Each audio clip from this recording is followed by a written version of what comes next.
mantap urang keur belajar Kangjeng Nabi mah teu maot ngalih ji atuh lamun wali kakalayangan atuh komo rajana ku Kangjeng Nabi moal aya nu jadi wali lamun teu maca sholawat ka Kangjeng Nabi moal aya jelema dulu angkat jadi wali teh geus puluhan ribu jutaan sholawat karak diangkat jadi wali tetesan ti Kangjeng Nabi tetep pangkat wali teh wali bae bisa kakalayangan nu ku urang geus didongeng-dongeng atuh komo Kangjeng Nabi nah urang teu izin di hadiran ku Kangjeng Nabi urang asup Golkar apa izin teh apa urang ieu kakalayangan Kangjeng Nabi dihareupeun urang teh keur aya dideulekeun urang teh ngajukeun proposal gideug Kangjeng Nabi pan moal didoakeun ku Kangjeng Nabi tanu mantap kuari ararambruk teu boga tekad kadinya batinna kurang teger nu dideuleu ngan sahuap-sahuapkeun paling gede sekupi lain sekupi mio meureun nya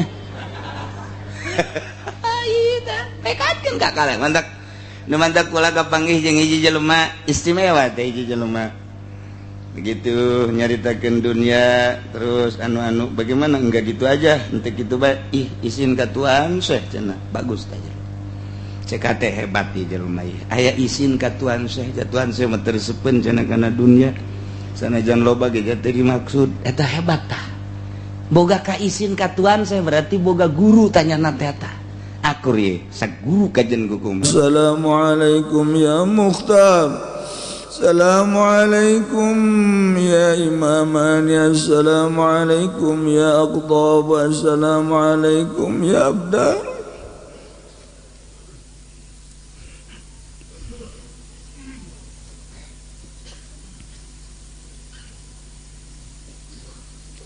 A'udzu billahi minasy syaithanir rajim Bismillahirrahmanirrahim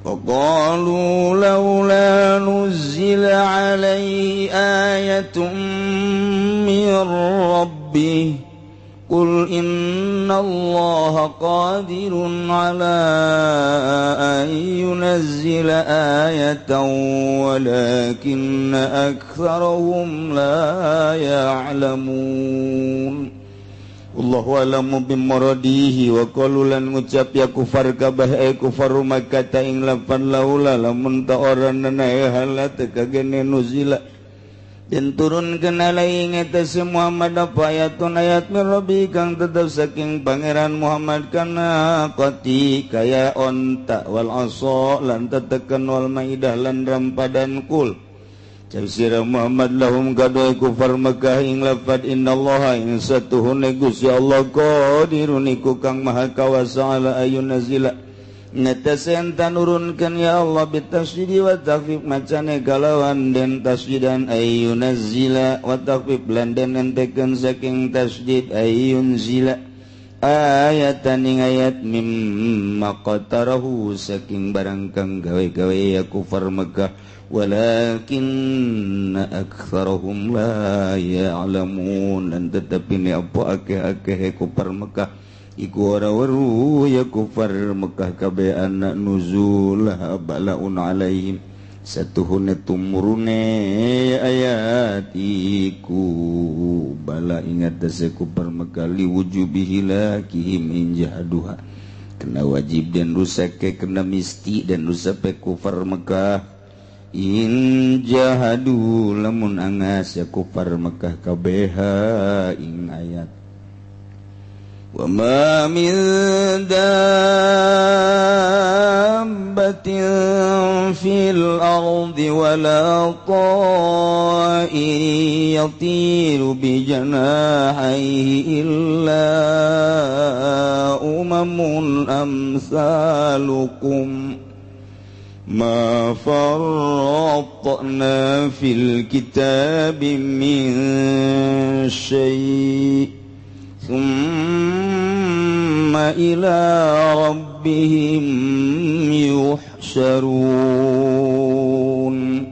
Allahu alam bimuradi wa malan oranana min zaida utai miniku zaida lan oranana utawi dabatin hewan satu gegermetan tamsi kang lumaku yada bafilading dalam bumi walatoin lan oranana burung ya tiru kang mibari atoir fil hawa ing dalam awang-awang bijanai kalawan suwiwi rorona toir illa umamun nanging ipuk pirang-pirang umat ang salukum pirang-pirang kang umpama sira kabeh pitat biri khalqi ing dalam den urus kedadeanane ya dab wa rizqiha lan den rizqiana nihdab atau umam pitat biri khalqi ing dalam den urus kedadeane umam lan den rizqiane umam wa walilan pirang-pirang tinggai umam mafarratna ora ninggaling sunagung tarokna tegese ninggaling sunagung fil kitab ing dalam kitab Allahul Mahfuz tegese Lauhul Mahfuz min syai'in suwiji-wiji zaidatun utaminiku zaidah falam ta naktubu maka orang nulis kini sunagung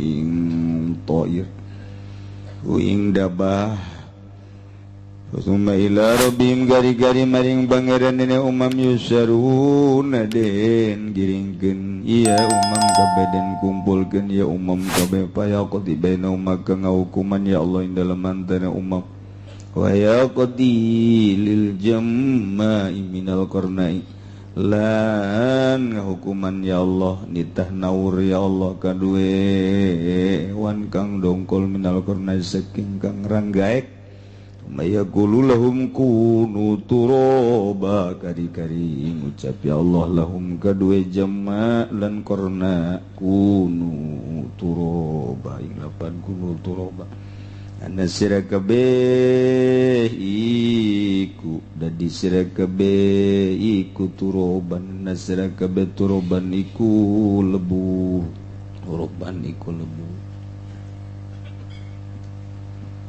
wal mauta yab'atsuhumullah Kangjeng Nabi dakwah teu eureun terus geus puguh nu ngomongkeun penyacian jeung makian mah terus diludahan saenggeus teh diludahan Kangjeng Nabi teh kitu terus bae dakwah dianiaya ketika Kangjeng Nabi salat di luhur pundukna ditendenan kotoran onta ku Abu Jahal terus bae Kangjeng salat bae urang mah henteu ditedenan naon ge henteu mah henteu bae. Masyaallah. Kangjeng Nabi pohar. Kemudian Kangjeng Nabi ngajak tapi dibalas ku kufar Mekah pimpinan Abu Jahal lain ngangeunahkeun endahan permintaan. Lah Muhammad sosok ngomong rasul segala mukjizat segala naon ai hatena mah tetep bae percaya inggis tapi disungut lah mat sok loba omong macem-macem mat pangeran urang geus aya lah atuh hese geus urang aya anu eueuh teu kadeu nu aya basi nu aya ge teu pampuheunna naon komo nu eueuh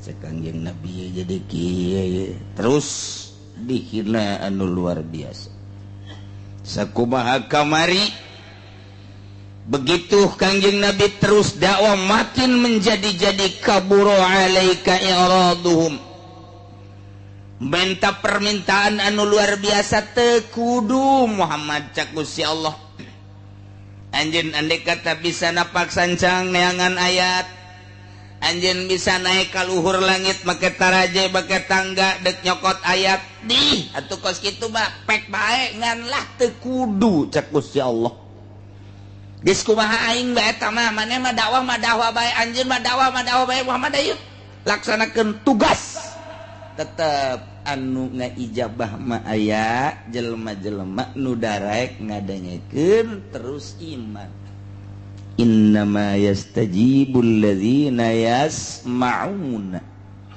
jelema nu ngadenge mah ketika turun ayat ngadenge langsung kujada diperhatikan iman, ngadengekeun Kangjeng Nabi kemudian diperhatikan iman nurut. Mulai geus loba rindu kadang nanyakeun ka Kangjeng Muhammad, ya Rasulullah geus aya deui teh encan ieu wahyu ku ngeunaheun kana hate. Ai geus iman mah tu beda. Urang bae saminggu teu ngadengekeun Al-Qur'an asana paruyang. Saminggu bae teu ngadengekeun uraian Al-Qur'an asana awak nyeri. Teu geunan eta berarti imanna geus hebat jasa tah. Barang kabeneran diuraikeun tambah nyeri. Sia tah ayat cenah galak jasa ka aing. Masyaallah tapi rindu. Al-Qur'an mah beda rindu. Geus kebel ge urang teu maca-maca Quran, rindu ka Quran baca. Aya nu neuleuh doang geus kebel teu maca Quran, aya Quran mah di deuleu. Sakitu ge lumayan geus teh bisa neuleuh Quran keneh. Rindu beda ka Quran mah. Urang begitu muka Quran, ieu teh lain kalam manusia. Kalam Allah. Aing ku bisa neuleuh ge ka kalam Allah geus pohara. Ku aing dibaca ku cinta aing. Ye Quran direnungkeun ku urang tah. Begitu Quran dibuka teh direnungkeun. Beuh aing keur berhadapan jeung Allah. Kadeuleuan aing ku Allah di mana bae ayana. Aing teu make kopea izin ka Allah. Mulai make kopea. Mun Ki Haji teh maji make sorban make sorban. Kurungkeun kata izin di deuleu ku Allah. Maju make kipas. Tiis re.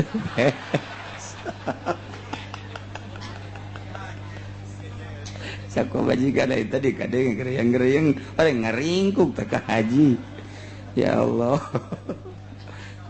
Hawa Al-Quran mau kos gitu. Maca Quran masa lembar. Berlanjut bersambung ke halaman sekan teangan set. Berlambung ke teangan set. Beres Quran. Baca Quran maka karak 2 ayat ge.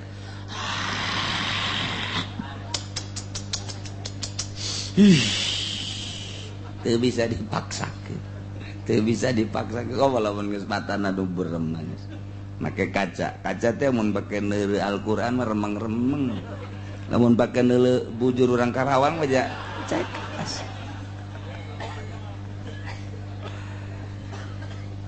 Innama yastajibul ladzina yasma'un. Pake innama pasti. Moal henteu jelema nu ngadengekeun ka ayat-ayat Al-Qur'anul Karim nu ku anjeun didengungkeun Muhammad, disampaikeun Muhammad, jelema-jelema nu ngadenge terus nyana narima, berpikir maham iman, mukmin. Jadi jelema anu mukmin mah ngadengekeun ka anjeun teh Muhammad. Ari nu teu ngadengekeun, nu teu ngadengekeun mah kafir. Bahasana Al-Quran nyebutkan ka kafir teh ya iya wal mauta yab'atsuhumullah. Bahasa Gusti Allah ka jelema-jelema kafir mah geus teu dingding haling deui bahasana ge wal mauta.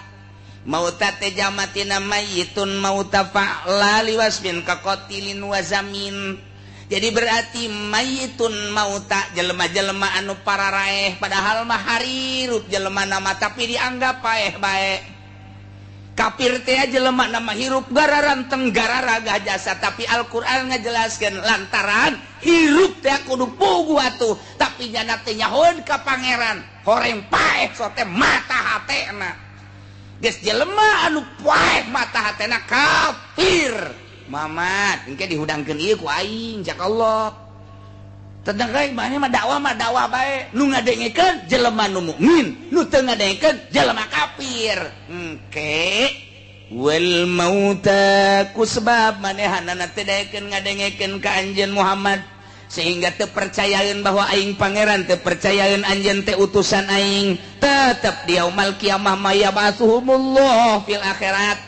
Engke di akhirat banjana teh tetep dihudangkeun summa ilaihi turja'un. Tuluy nyana dibalikeun digiringkeun ka aing keneh bae. Mukminin digiringkeun ke ka aing diadili kapirin nu teu ngadekeun ka anjeun dihijikeun digiringkeun keneh bae sarua bae bakal dibuales payujazihim bi'amalihim kabeh bakal dibales atuh jang naon aing nyieun sorga jang naon aing nyieun neraka lamun nurut kabeh atuh kosong neraka iya atuh maneh mah hayu bae dakwah terus bae nu iman bere bagian sorga nu teu iman kafir heguan segala si seng-seng segala siang-siang melingseng eta geus ka ditu neraka berarti eta tah dakwah ngajeun mah dakwah ieu bahasa Gusti Allah ka jelema kafir teh wal mauta paeh sebab manusia teh kieu manusia ye ku ulama dibagi ti Kangjeng Nabi aya jelema aya rohan hirup ngaranna ta eta lamun kaluar rohna paeh ngaranna pang bagus-bagusna jelema nu paeh mah kubur ajeuna teh teu kudu dikubur ai betah mah los sapoe dua poe tilu poe coba salembur eta betaheun teh henteu ngantek lamun aya nu keur manggul mayit deuk ngubur urang kudu hormat naon sebabna alhamdulillah aya nu nguburkeun mun eueuh nu ngubur ieu lembur kumaha dua poe bae coba ge angin geus ambalaya jelema teh beda jeung hewan bae nu teu ngadahar sangu bauna bau bentek jasa bage kotok bae geus ambreng-ambrengan kobo komo jelema lantaran ngadahar sangu beda nu mantak nu beuki jasa sangu moal kebel teh jelema bertahan haju bau bae tapi lamun teu ngadahar sangu angel beda tapi lamun ngadahar sangu ge ahli maca Quran ahli zikir moal bau moal henteu dahar ge tilok maca Quran bentek tetep bae bentek bae dah jelema eueuh rohan paeh ngaranna kubur bagae atur di kubur aya aturan-aturanna aya jelema teh aya rohan kuari mah hirup berarti ngan teu boga akal edan ngaranna rantai kudu disiapkeun ieu mah hirup lantaran aya rohan ngan eueuh akalan edan ngaranna geus lamun edan teu boga kukumaha pikiran teu boga pikiran kukumaha teu boga akal ngaranna ge atuh kadang-kadang nyana make calana pendek bae bobogoanana guluntang galantung deres anu lalaki mamun aya nu awewe teu make calana pan keomna doang nu teu resepi urang di jalan aya nu edan awewe teu make calana eta wan bobogaanana ih teh si budak pentas si budak neuleukeuna blond teh coba nah aya tah ngan eueuh akalan edan ngaranna majnun aya kuari mah roh aya akal aya ngan akalna teu digunakeun kana bener yakni akalna ieu adalah itu eueuh imanan akalna teu aya imanan ieu mah ye kafir mauta tangaranna tah nu kos kitu nah ieulah hirup lantaran aya rohan aya akalan aya ngan akalna eueuh imanan ieulah wal mauta yab'atsuhumullah maut teh eueuh iman aya iman teh aya imanan aya ieu mah aya iman ngan imanna leutik imanna saeutik padu nyaho doang pangeran Allah pangeran teh Allah kangjeng Rasul kangjeng Nabi teh Rasul Allah nyada teh nyaritakeun nyada teh tabligh nyana ngembangkeun syariat tapi salat henteu puasa henteu zakat henteu haji ora gelem haji nggih wedi ku naik pesawat teh wedi wede ora ana jalane kok tiasa miber iku sieun ora gelem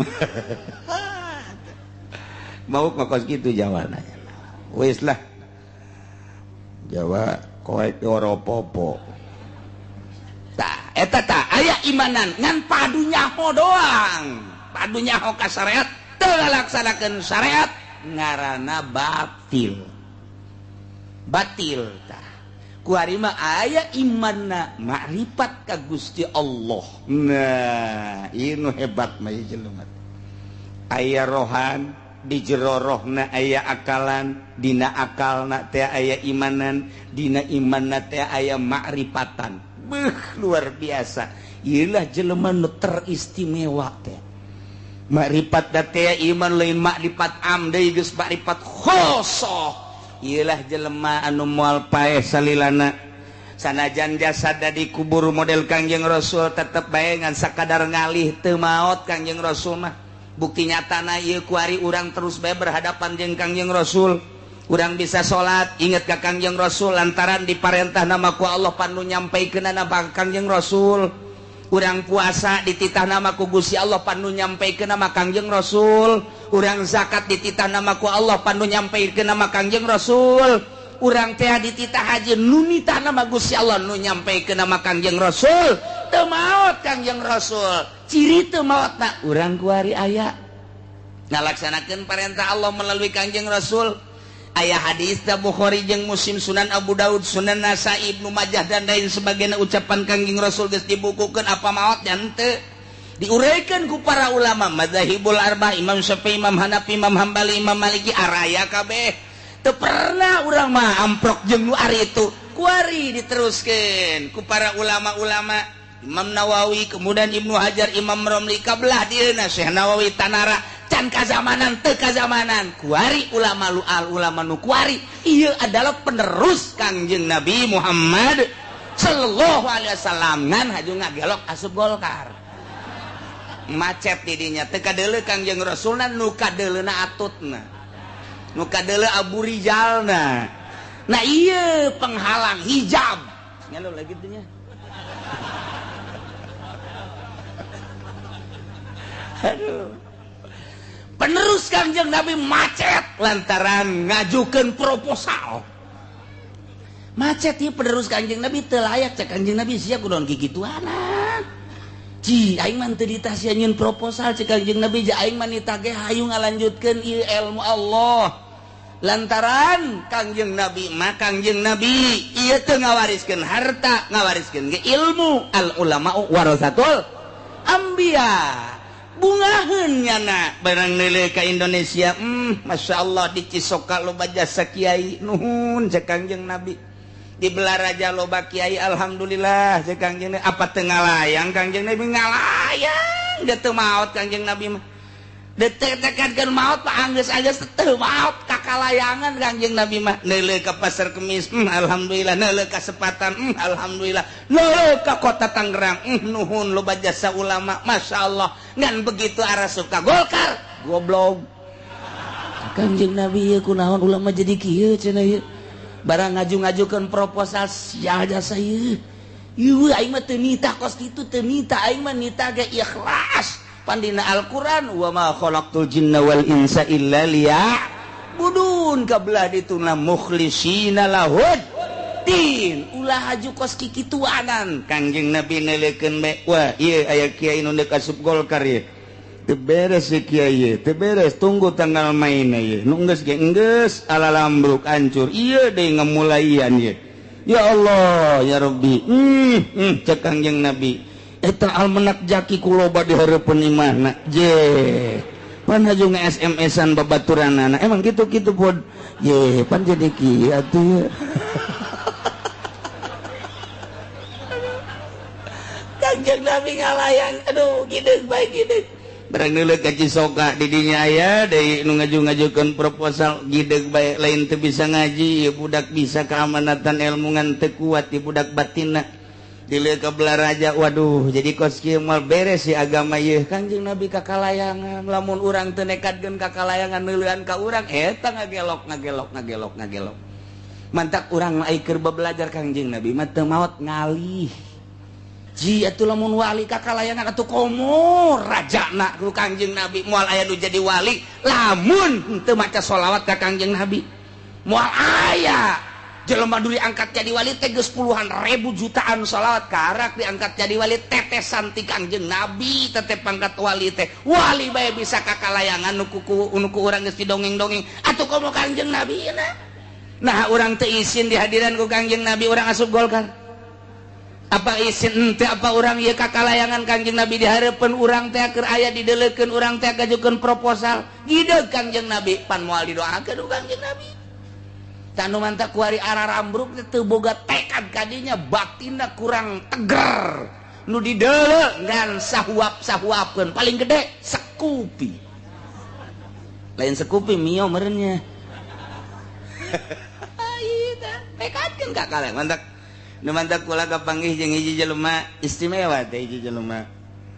Begitu nyaritakeun dunia terus anu-anu bagaimana enggak gitu aja ente gitu bae izin ka Tuhan Syekh cenah bagus teh cek teh hebat di jelema ieu aya izin ka Tuhan Syekh Tuhan Syekh mah tersepen cenah kana dunia sanajan loba ge teh dimaksud eta hebat tah boga ka izin ka Tuhan Syekh berarti boga guru tanyana teh tah akur ye sak guru kajen kumaha urang mah coba kuari nu diagungkeun Kangjeng Nabi ya Nabi salam alaika ya Rasul salam alaika perebut panitia duit muludang pan kadi Kangjeng Nabi hadar sia ya Nabi sapan eta hadir Kangjeng Nabi pan sia ya Nabi salam kuari perebut eta mentak dilaknat ku Kangjeng Nabi guys tahun hareup ulah dipake deui eta lanat Kangjeng Nabi karana jin teu berkesinambungan panitia teu berkesinambungan kiai jeung ustad teu berkesinambungan geus puguh pamarentah mah geus laknat-laknateun malulu nu kurang make mah nu make mah atuh henteu pan Kangjeng Nabi na kakalayangan neuleuan di Kabupaten Tangerang ka mana ieu Bupati Ismet ka mana ieu WH ka mana ieu Atut ieu tarolol amat urang Banten milih awewe emang teu dihadiran ku Kangjeng Nabi seserian sia mantak aing mantep milih eta tekad dia izin ka Kangjeng Nabi. Masya Allah Karim ulah deui siang ke kecuali di bare gede. Itu ngomongkeun kos kitu pan pajar ekstrim lain. Tegeran hate ieu, tegeran deuk ka mana deui supaya teu paeh pan urang sarua bae. Amprok jeung memejeng Allah pan Gusti Kangjeng heula. Cik Kangjeng Nabi sia nu diurci ku kan kiai anu sia ngembangkeun sok alif jabar batea aing paneuleukeun ka sia sebenarnya cak Kangjeng Nabi ngan aju siapan milu ka Atut kan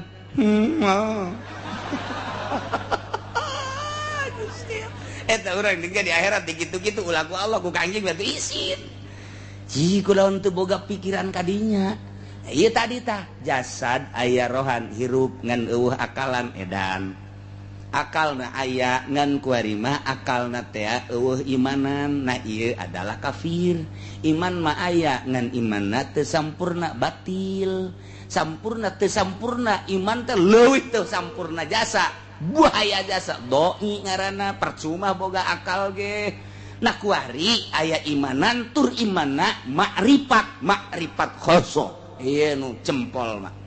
Waduh lu Kangjeng Nabi ge ngalayat terus kadinya terus kenjang terus cak Kangjeng Nabi didoakeun ku kaula sebagai nabi geus teu kudu didoakeun ku sasa cukup ku Kangjeng Nabi ge asal urang maca sholawat nyambung ka Kangjeng Nabi sholawat anjeun datang ka kaula kula nyaba ka anjeun teruskeun ulah sok kabita ku Golkar ulah kabita ku Petilu ulah padwita ku partai-partai mah lain Golkar bae termasuk kana nu kos kitu proposal ulah dijamin ku Allah Kangjeng Nabi nu ngadoakeunana masyaallah kudu teu boga tekad kos kitu atuh izin geus balikeun deui tah mah nu geus bae nu encan mah atuh nyieun deui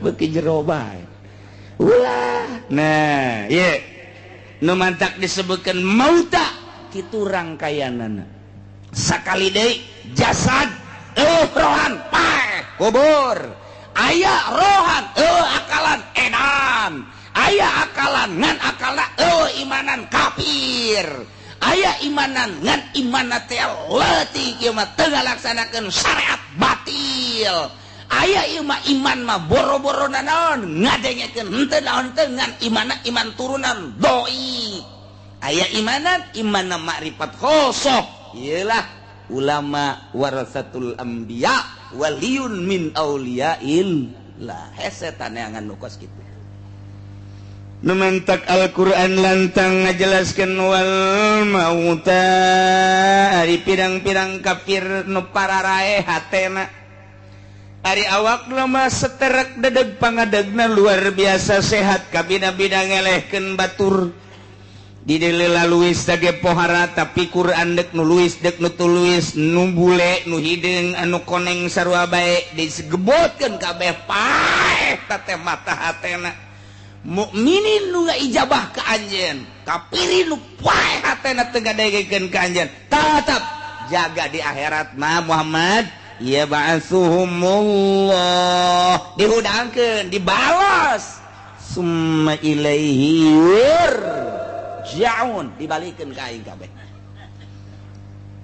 wa qalu laula nuzila alaihi ayatun mir rabbih cek kupar-kupar Mekah Muhammad ai terus bae mah anjeun teu eureun-eureun dakwah teh nyampekeun di salah anjeun aing geus pengeng celi aing geus korek celi aing sia terus bae Muhammad geus kieu atuh aing mah aya pamenta coba laula unzila alaihi ayatun min rabbih coba turunkeun ayat janu baheula ge Kangjeng Nabi Saleh dibere onta Kangjeng Nabi Musa dibere tungked Kangjeng Nabi Isa dibere rampadan turun ti langit coba anjeun atuh coba tah hayang nu kadeuleu langsung tah coba ayat teh mukjizat teh aing kadeuleu kitu mah pan ngeunahkeun imanna ieu mah bacaan Quran malulu Quran kamari menta turun mukjizat dibere Al-Quran geus turun Al-Quran menta deui ulah Quran atuh sapira bacaan ku ari mah coba hayang kadeuleu seperti nu baheula anjeun Nabi langsung ditegor ku Gusti Allah kul bejakeun Muhammad ka para kafirin leutik kitu hayang sakitu mah ngan ku aing moal dibere jang naon lantarannya namangan ngaririweuh doang lain dek iman lain nyoba sia nyoba anjeun teh mah ngaririweuh andai kata diturunkeun ge ieu mukjizat ka anjeun ngan sakadar mancing-mancing siksa lantaran moal iman da gede hulu tama kafirin nu mentek ieu Muhammad bejakeun innallaha qadirun ala ayunazzila ayatan gampangkeun Allah mah kawasa nurunkeun ayat leuwih ti eta ge ngan walakinna aktsarhum la ya'lamun nyana teu nyahoeun lolobana mah hartina teu jawan kumaha mun kaula nu agung neureunkeun ayat sakumaha nabi-nabi rasul-rasul nu baheula ka anjeun sakumaha pamenta kafir-kafir Mekah haju nyana ngan ngaririu doang haju teu percaya ka anjeun pan eta teh bakalna ngundang siksa pan aing moal teu nyiksa teh pan teu nyahoeun teh jada teh kos kitu teh eta teh undangan siksa mun haju iman bener tapi lamun teu iman hanas turun mukjizat kaistimewaan diturunkeun dibikeun kadeuleu ku nyana tapi nyana teu iman pan eta teh ngundang siksa moal teu ku aing disiksa ngan nyana teu nyahoeun walakinna aktsarahum la ya'lamun tuh kieu bae Muhammad contohkeun وَمَا مِنْ دَابَّةٍ فِي الْأَرْضِ وَلَا طَائِرٍ يَطِيرُ بِجَنَاحَيْهِ إِلَّا أُمَمٌ أَمْثَالُكُمْ deuleu bae ku ari mah hewan-hewan anu kumarayap di muka bumi anu lelempangan di muka bumi seluruh hewan-hewan nu aya di muka bumi ti mimiti nu gedena gajahna kemudian atuh anu jangkung teh naon kitu ngaranna tah jarafah kemudian anu pangletikna sirim termasuk jelema hewan-hewan uncal orai jeung sajabana eta lah nu kumarayap di muka bumi kitu keneh manuk anu hihibran di awang-awang tah mimiti manuk leletik terus manuk nu panggede-gedena seluruh hihibran di luhur langit bae sarupaning manuk-manuk naon bae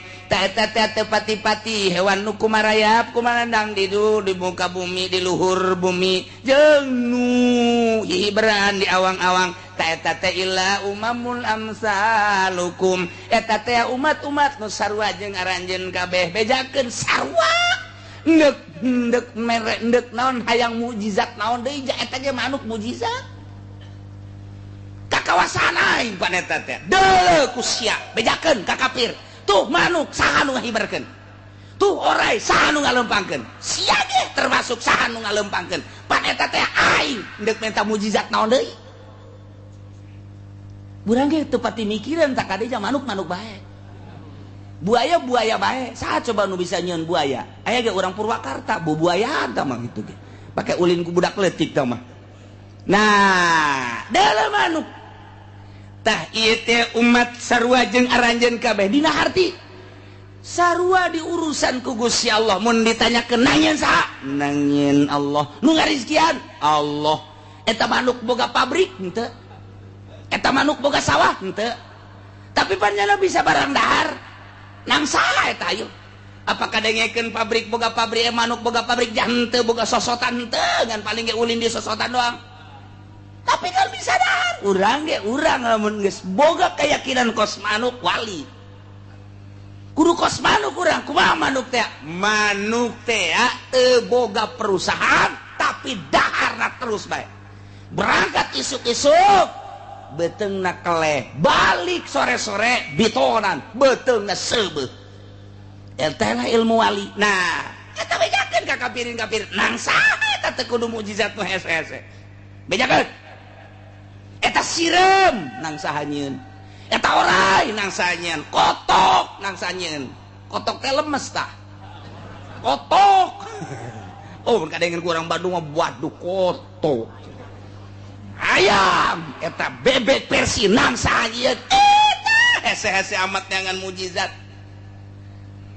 hese-hese amat dengan mukjizat bejakeun di urusan ku aing sarua jeung nyana mimiti diayakeun eta hewan-hewan sarua jeung manusia di rizkian sarua jeung manusia engke di akhirat digiring sarua jeung manusia kuari aya kebo dongkol jeung kebo anu petot ngadu eleh nu petot nu dongkol engke dihadirkeun nu petot engke dihadirkeun tetep bae di sidang geus beres di sidang kakarak kulu turoban jadi lebu anjeun di sidang heula embe jeung embe ngadu mana nu eleh diadukeun deui ke ku Gusti Allah teh engke kakarak geus beres jadilah maneh lebu kabeh di sidang boro-boro manungsa cacakan hewan ge ieu tetep bae diadili ku Gusti Allah tah mejakeun deuk bayang mukjizat naon deui eta ge geus cukup mejakeun asyaallah karim tapi ieu berahasiaan nu luar biasa cek Imam Qurtubi lain sambarangan Gusti Allah teh keur nyaritakeun ka bangkarawa ka bangkawarahan kafir teu ngadenge kana karisalahan Kangjeng Nabi teu ngadenge kana mukjizat Kangjeng Nabi buang kawarahna nu luar biasa ieu kafir teh tapi kunaon ka dieu nyontohan menta mukjizat eta ku hewan ieu teh aya rahasiaan kajen ku kumaha ge endahan jawaban Gusti Allah wa ma min dabbatin fil ardi wala ta'iri yatiru bi janahihi illa umamun amsalukum ma farratna fil kitab teu pernah ninggalkeun kaula saeutik oge di Lauhil Mahfuz min syai saeutik oge sugan aya hiji sireum nu teu katuliskeun di Lauhil Mahfuzna sugan aya hiji tuba nu teu katuliskeun di Lauhil Mahfuzna moal aya katuba-tuba aya tulisanana tu komo Abu Jahal mah kabeh aya ieu tah dina Al-Qur'an geus dijelaskeun ma farratna anu ditinggalkan kukula saeutik kode min syai bahasana ge make min syai sai teh isim nakiroh eta umum berarti peuting bede kanu leutik eueuh anu tinggalin bilagah jasa tah eta eueuh nu tinggalin eueuh hiji sireum nu teu katuliskeun di Lauhil Mahfuz eueuh hiji cangkas nu katuliskeun teu katuliskeun di Lauhil Mahfuz eueuh hiji orai nu teu katuliskeun di Lauhil Mahfuz moal aya mata kurang keur cicing bae aju kemudian kadatangan sireum nyocok urang eta geus aya tulisanna di Lauhil Mahfuz ulah pajar eueuh tulisanana urang keur leumpang peuting kemudian aya orai kasempar orai aju ngegel ka urang aya tulisanana ma farratna eueuh anu tinggalin nu tinggalin komo urang atuh ieu cacakan hewan nu laletik eueuh nu tinggalin masyaallah tah iya ayat ieu lain lalagan gede jasa ya ayat ma farratna fil kitabi min syai. Oh lu tinggalin kabeh ayat tulisanana. Kipulan bakal kawin jeung si Sarwiti ayat tulisanana. Si Sarwiti bakal ngamuk haju ditinggalkeun kawin deui jeung Sarbona aya tulisanana. Sarbona ge ieu teu boga anak ditinggalkeun deui ieu kawin deui jeung si Sar. Atuh geus aya tulisanana. Geus aya tuh lu batak teu kudu ngarasulah ka Gusti kabeh ge janang Gusti ma farratna. Tapi ya Gusti Allah make nyontohan make hewan aya naon rahasiana horenganan manusia teh berkarakter hewan. Manusia teh anu berkarakter maung. Manusia aya berkarakter gajah. Manusia aya nu berkarakter kuda. Manusia aya nu berkarakter buaya. Manusia aya nu berkarakter anjing. Manusia aya nu berkarakter babi. Manusia aya nu berkarakter bebek. Manusia anu karakter hayam. Iya kabeh horeng nu mantak di dieu Gusti Allah ngajelaskeun mukjizat make hewan-hewan. Horeng manusia teh aya karakter-karakter. Mun kukula dibahas sesuai jeung Imam Qurtubi pembahasanana nu kos kumaha karakter maung, nu kos kumaha karakter gajah, nu kos kumaha karakter babi, nu kos kumaha karakter anjing, nu kos kumaha karakter orai. Ieu kabeh asana ayaan kabeh ge nu mantak eta teh hakikat nama ieu urang mun jadi ulama urang mun jadi wali misalnya urang dijadikan ulama dijadikan wali ya'lamu ya aulia Allah kudu nyaho anjeun wahai para wali-wali Allah hakikat nama anjeun keur babarengan jeung anjing hakikat nama anjeun keur babarengan jeung babi hakikat nama anjeun keur babarengan jeung maung hakikat nama anjeun keur babarengan jeung gajah tiga di deuleu bae lantaran wali mah nyahoeun dibere tak hakikatan kitu lirik nyana teh kakatu waduh aya buaya darat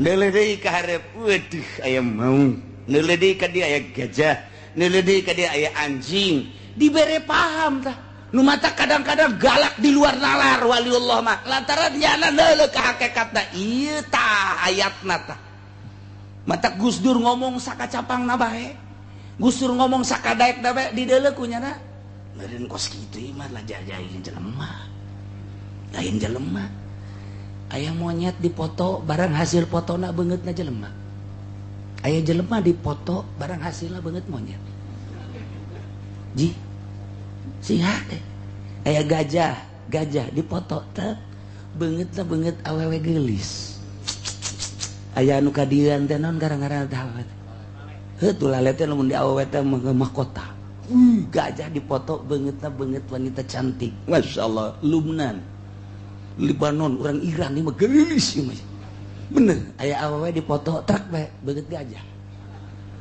iya sana mun dipoto diaslikeun monyet kabeh bisa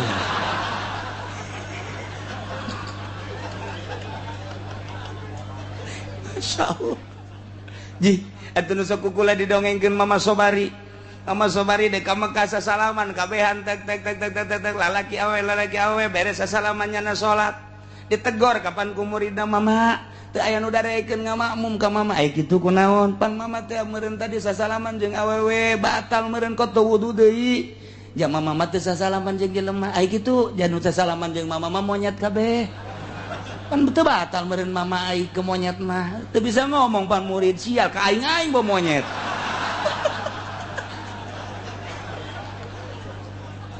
iya tugas lain deui wali Allah mah mantak murikak bulurang jeung wali Allah sing hade jeung waliullah mah emang kumaha kitu lain sambarangan nyana teh anu mantak diangkat jadi wali geus eueuh nafsuan lamun masih kana aya nafsuan moal diangkat jadi wali ketika nyana geus eueuh nafsuan nafsul ammaratu bisu'i nafsul lawamah geus eueuhan nu aya teh nafsul radiyah nafsul kamilah nafsul mardiyah eta teh bisa kadeuleuh karakter-karakter jelema ketika menghadapi bupati bawa kadeuleuh nama eta teh maung ketika jeung polisi bawa eta teh buaya rekeban jelema bae caplok sia teu geus eta mah dibere kaleulewihan ku Gusti Allah jangan ge teu sadar jeung ngomong kitu teh berhadapan jeung lurah wah iya kuya asana ieu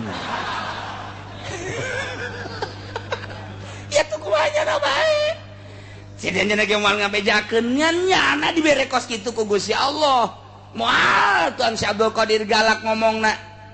Tuan Si Abdul Qadir di dalam dina Fathur Robani bahasa-bahasana galakna luar biasa. Kula lain ti diri kula cek jana diberi kaleuwihan ku Gusti Allah bisa neuleuh ka maraneh kabeh. Ieu anu. Di mana ieu ayatna mendasar apa henteu? Ayatna kapanggih ku urang. Upar Makkah minta mujizat. Coba atuh cara Kangjeng Nabi Musa man. Abu Jahal teh kira-kira geus teu Muhammad man. Pan urang greget eta ka Abu Jahal urang ge. Geus aya Muhammad deh komo sallallahu ka kitu mah geus mad cicing sia mad. Teh bahasa Abu Jahal tah. Mun aya di Cikupa nu mad-madan gitu eta ge. Atuh Abu Jahal Cikupa sarua bae. Masya Allah. Coba tuh datangkan. Coba ka dieu mukjizat cara nu baheula kenal qati wal asa wal maidah. Tapi Allah merena wa ma min dabbatin fil ardi wala ta'iri yatiru bi janahi illa umamun amsalukum. Di samping mukjizat kurang kumaha hewan-hewan nu kumalandang di alam dunia nu halali berdi awang-awang horenganan di samping nyontoan mukjizat kurang kumaha horenganan manusia teh berkarakter hewan nu mantak ilmu ya aulia Allah ilmu ya ulama sing hades sebab anjeun hirup di tengah-tengah masyarakat horenganan lain jeung jelema hati-hati maneh teh sebab jeung maung hati-hati anjeun sebab jeung kuda hati-hati anjeun sebab ngahiji jeung orai hati-hati anjeun sebab ngahiji jeung buaya hati-hati anjeun sebab ngahiji jeung hewan-hewan tah nu mantak waliullah tarik mundur can saatna ngomong cici teu sembarangan ngomong iraha kudu ngomong henteu sembarangan nah ieulah kuari teh kuari lamun dibuktikeun meureun ieu karakterna wallahu a'lam tapi lain nu di majlis ya nu dihandap bentang ka Ambon lah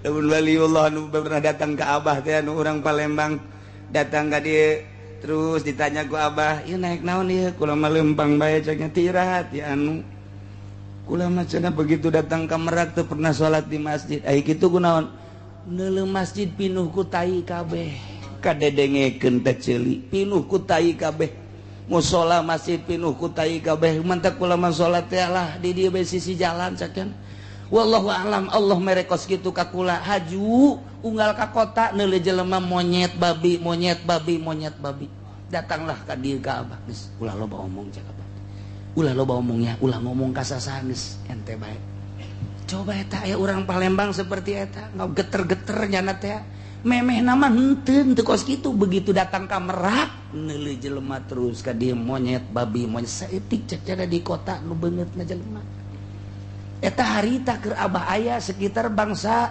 kitu 10 tahun memeh maot geus kos kitu ku hari geus sabaraha tahun tah ti Abah maot jeung tambah nu itu acara ieu mah geus monyating monyet atuh ieu mah ya Allah ya Rabbi Gusti Allah ngeri jasa ngan urang mah teu dibere dibukakeun hijab bae ku Gusti Allah tah cuman cerita-ceritana we hungkulna ieu lah ayat anu luar biasa ma farratna fil kitab nu tinggalin dina Al-Quran nu tinggalin dina Lauhil Mahfuz tapi Imam Syafi'i mah mafarrotna fil kitab teh Al-Quran Imam Syafi'i mah nu tinggalin dina Al-Quran naon bae aya lu batak nyana tadi Mekah teh ceramah seperti gitu permintaan ti ahli-ahli Mekah wahai Syafi'i lamun anjeun nafsiran mafarrotna fil kitab Al-Quran diuk maneh di tengah-tengah Masjidil Haram kami kabeh deuk nanya siap cek Imam Syafi'i tiuk di tengah-tengah Masjidil Haram ulama Mekah ulama Madinah ulama Mesir wabeh pada mawa masalah lantaran ieu ngabahasakeun mafarrotna teu pernah ninggalkeun saeutik-eutik acan kaula cek Gusti Allah fil kitabi di Al-Qur'an min syai naon bae ge aya imul pertanyaan kan panjang teh mun kula ditanya mun dijelaskeun aya nu nanya ihram aya nu nanya kumaha mun maehan ieu bae di salah sahijina pertanyaan loba ti Mesir ti Yaman ti Pakistan terus ti unggal negara aya salah sahiji urang Mekah nu nanya kieu wahai Syafi'i lamun aya jelema ihram kemudian maehan bangbara tah eta teh batal teh ihramna jeung kudu make dam teh bangbara ieu mah Cek Imam Syafi'i teh. Di mana ayatna? Ayatna ma faradna fil kitab min syai'. Ayat anu menuju kadinya dijawab ku Imam Syafi'i. Ma atakum rasul fakhudhuhu wa ma nahakum anhu fartahu. Ayatna mana? Ditanyakeun ayat teh ti mimiti ieu heula datang ka ucapan Kangjeng Rasul, naik ucapan Kangjeng Rasul, naik deui. Kakarak brak bae kana ayat Al-Qur'an tunduk kabeh jelema. Wah, tuh lain Imam Syafi'i nu kos kitu mah paling lamun teu kitu-kitu acan mah Syafi'i pondok atuh. Imam Syafi'i. Tuh pertanyaan ti Mesir, pertanyaan ti Yaman, pertanyaan kakara kabeh tunduk ka Imam Syafi'i, dicariuman kabeh. Didinya ditanya Imam Syafi'i, kok bisa kos kieu ye? Pan kula ge ieu teh buatan Allah. Kula teh cucu Kangjeng Rasulullah.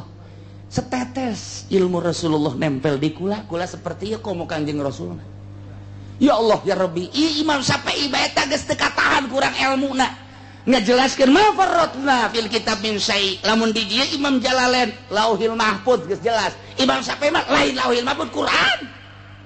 Allah nu kaliwat saya tiga-tiga can dina Al-Quran. Politik aya dina Al-Quran, ekonomi aya dina Al-Quran. Ditanya perincianana aya gali coba ge Al-Quran. Atuh urang membaca Quranan musabakoh doang. Hayang menang piala atau ka Mekah, juri zaman kos kitu mah. Baca Al-Quran nu mata kula bisa ngureikeun politik, aya siasah Islamiyah, aya nyaritakeun perekonomian secara Islam, nyaritakeun budaya secara Islam. Pamanang di Quran, ma farratna fil kitab min syai'. Teu kawadahan Imam Syafi'i. Tidinya geus kabeh ge tercengang neuleuh jeung ngadenge uraian Imam Syafi'i teh. Iyalah setelah jadi madhab teh kos kitu teh Imam Syafi'i. Eta teh umurna keur waktu ditantangan kos kitu teh kakarak umur 19 tahun. 19 tahun kita geus kos kitu, umur 12 tahun bae panjenengan geus diangkat jadi mufti talar Quran. 15 tahun diangkat jadi mufti, 19 tahun geus teu kawadahan ilmu ambualaya, mimiti syariat, tarekat jeung hakikat geus pohara jasa teu kawadahan Imam Syafi'i teh. Urang mah kuari boga incu geus 75 can bisa baca Quran. Ya Allah, ya Rabbi Gusti. Jauh jasa jeung Imam Syafi'i, akurna jeung Syafi'i tukang lauk teh eta mah. Ya Allah, ini ayat ya, lamun dicaritakeun pertanyaan hiji-hijin aya kabeh ge pohara jasa. Masya Allah, eta carita Bang Bara bae can anggeus geus cukup bae heula sakitu jang contoh. Sampaikeun kan nyontokeun ka dieu, nyontokeun teh Bang Bara mah. Ditinggal dina Al-Quran deur dibacakeun ngan memeh ka Al-Quran cek Imam Syafi'i teu kudu Al-Quran heula. Ulama heula naik ti ulama ijma teh ka Kangjeng Rasul, ucapan Kangjeng Rasul ge lain hiji teng kakarak Qur'anna. Bukti ma farratna fil kitab min syai'. Ka head ditanya, ka urusan politik ditanya, ukuran ekonomi, urusan ekonomi. Imam Syafi'i di tengah masjid kieu bae. Ya Allah ya Rabbi, nu teu katadahan eta pertanyaan. Nah iyalah, jadi berhasil anu luar biasa ayat ieu. Summa ila rabbihim yuhsarun. Kemudian ke bakal digiring dihijikan, tidak terkecuali nu ngadenge Kangjeng Nabi, nu teu ngadenge kabeh dihijikan, digiring dek dihukuman ku Gusti Allah Subhanahu wa ta'ala. Mudah-mudahan orang termasuk jelema nu ngadenge, jelema nu iman ka Kangjeng Nabi, taat ka Kangjeng Nabi, oge ka Gusti Allah, sehingga urang aya dina beungkeutan Kangjeng Nabi urang di akhirat sadajan loba dosa jeung pasti jasa urang loba dosa disyafaatan ku Kangjeng Nabi hingga urang bisa selamat menuju surga Allah Subhanahu wa taala. Bi barakati umil Quran. Al-Fatihah. Bismillahirrahmanirrahim. Alhamdulillahirabbil alamin arrahmanir rahim maliki yaumiddin. Iyyaka na'budu wa iyyaka nasta'in. Ihdinas siratal mustaqim siratal ladzina an'amta 'alaihim ghairil maghdubi 'alaihim waladdallin. Amin.